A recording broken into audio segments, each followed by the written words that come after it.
Good morning, students. Today we will be starting the session of acids, bases, and salts, that is chapter 2 of chemistry. And in that, we will be taking baking soda. This will be today's topic. Now, baking soda is a salt, and as the name indicates, it is used in baking purpose. But there are other uses also. So, in today's session, we will be studying how is baking soda prepared and how it is used. What are the various ways in which it can be used? So let's see, share the screen first, and in that there are lots of slides for this particular topic. So this is the chapter second, acids, bases and salts, as I have already told you. In the today's session, we will be taking all of these topics, methods of preparation in which we will study Solvay's process, diagram of Solvay's process, then the flow chart of the various reactions. There are lots of reactions in it. And then we will be studying about the uses of baking soda, that is baking cake, preparation of washing soda, and as an antacid. All these are the different uses of baking soda. So now let's see the starting of it.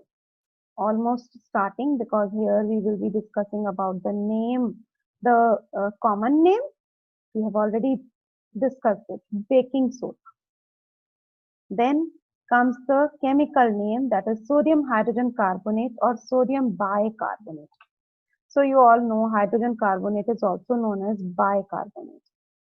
Now, what is the formula of it? The formula is NaHCO3. And then comes the method of preparation, a very brief account of it. It is Solvay's process. And in this Solvay's process, see, so many of these raw materials are used. Sodium chloride solution, that means sodium chloride plus water. Then in that carbon dioxide is introduced and ammonia gas is introduced. So all of these, they combine at different stages and they form ammonium chloride and sodium hydrogen carbonate. Now this is what we need. We need sodium hydrogen carbonate only. So now let's move to the next one. Here in this slide, let's use the pointer. So for this, see, this is brine. That means sodium chloride plus water solution. It is introduced in the ammoniation tower. From this ammoniation tower, it moves to the carbonation tower. In carbonation tower, NaCl plus H2O plus NH3. All of these, they combine with carbon dioxide. Now here in from carbonation tower, the NaHCO3 which is formed, it is filtered, and then this sodium hydrogen carbonate is ignited for the formation of sodium carbonate. So that is also shown in it. Then comes the ammonium chloride. Ammonium chloride is the byproduct of this reaction. This ammonium chloride is it is introduced in the ammonia recovery tower. This is the ammonia recovery tower. And in this ammonia recovery tower, the ammonia is recovered and it goes back again to the ammoniation tower. This is the beauty of the Solvay's process, that ammonia is recycled. You don't need to introduce ammonia again and again. And because of this only, the baking soda is so cheap, right? Now there is one more very important place over here, that is called lime kiln. Lime kiln is a place where calcium carbonate is heated to produce carbon dioxide. And in the lime kiln, then calcium oxide, it forms calcium hydroxide, which reacts with ammonium chloride so that ammonia can be reintroduced in the ammoniation tower. So we will be discussing about all these reactions just now. Just go through this whole thing. See, this is NaCl aqueous. It is written, so it is called brine. So this is a flow chart of the Solvay's process. And in this ammoniated brine, it is introduced in the carbonating tower, right? And in the carbonating tower, the this all of these reactions they take place, and sodium hydrogen carbonate is the byproduct of it. And from this sodium hydrogen carbonate, when you heat it up to 300 degrees Celsius, you get the sodium carbonate. This is one of the uses of sodium hydrogen carbonate. Now here you can see that lime kiln is shown. Lime kiln, from which, as I told you, calcium carbonate is heated and carbon dioxide is produced. This carbon dioxide is used in carbonating tower. From this lime kiln, calcium oxide and H2O reacts to form calcium hydroxide, which reacts with ammonium chloride, and ammonia is recovered. So now let's see how all of these reactions take place. Then we will proceed to the uses. Okay, so let's find out how these reactions take place. So now let's see the reactions which take place in it. See, we have talked about NaCl, NaCl plus H2O, right? It is called brine. Now this reacts with ammonia in the beginning ammoniation tower, right? Then it reacts with CO2. Okay, so all of these they react to form NaHCO3. That means sodium hydrogen carbonate. That means baking soda, and ammonium chloride is also formed in it. Okay. Now this is an insoluble substance, so it is filtered out. While ammonium chloride is used to form ammonia once again. Okay. Now in the lime kiln, this reaction takes place. CaCO3 gives CaO plus CO2. In the lime kiln, it takes place. This CO2 is used here in the beginning in the carbonation tower. This calcium oxide, it is mixed with water to form calcium hydroxide. Okay. Now this calcium hydroxide, it is reacted with ammonium chloride, this ammonium chloride.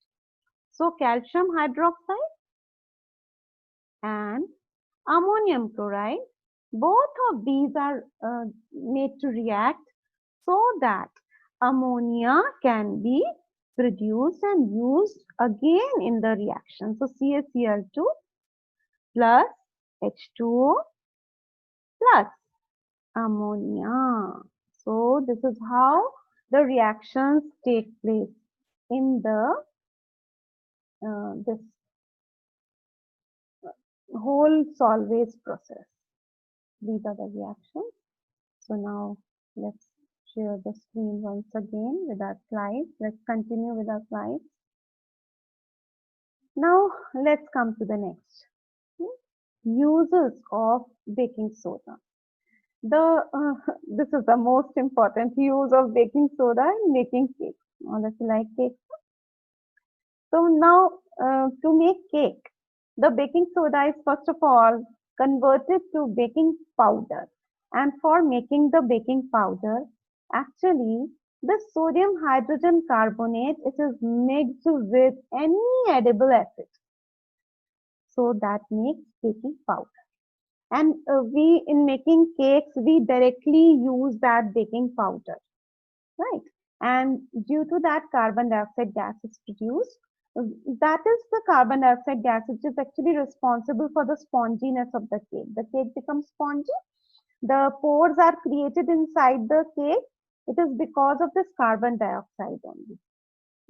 And the reaction, a very, very important reaction for this making of cake, NaHCO3, sodium hydrogen carbonate, it reacts with hydrogen and it forms sodium salt of acid, H2 and CO2. This is the most important part which makes the cake spongy. Sometimes it happens that if while making cake, instead of using baking powder, we use baking soda. So when we use baking soda, then there is a problem arises in the taste of the cake. The taste of the cake becomes bitter because in that there is no acid to neutralize it.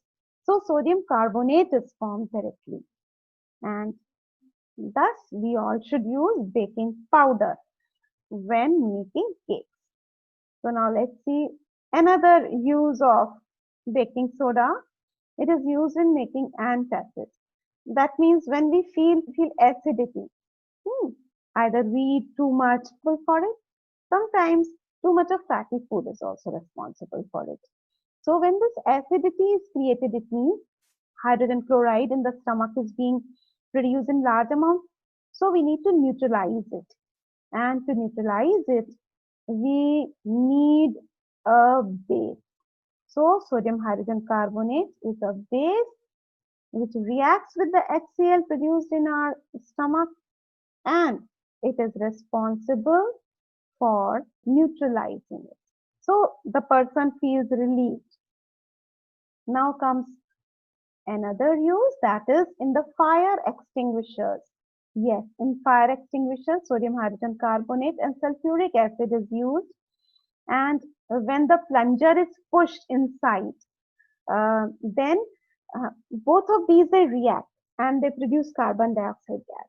This carbon dioxide gas, it comes out from the nozzle of the fire extinguisher, and it helps in extinguishing the fire. So the fire extinguisher, it looks like this. Here is sulfuric acid inside it. Here outside it is sodium bicarbonate solution. This is the place where there is a plunger. You have to push it. So it breaks this bottle of sulfuric acid. And when both of these mix, they form carbon dioxide. Right? So let's see one more use, preparation of washing soda.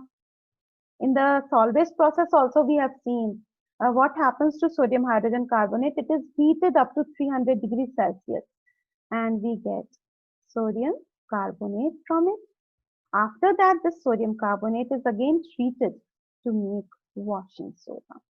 So this completes today's session of baking soda. I hope you all must have understood it. And in the next turn, we are going to start another topic, that is washing soda. Okay, thank you so much.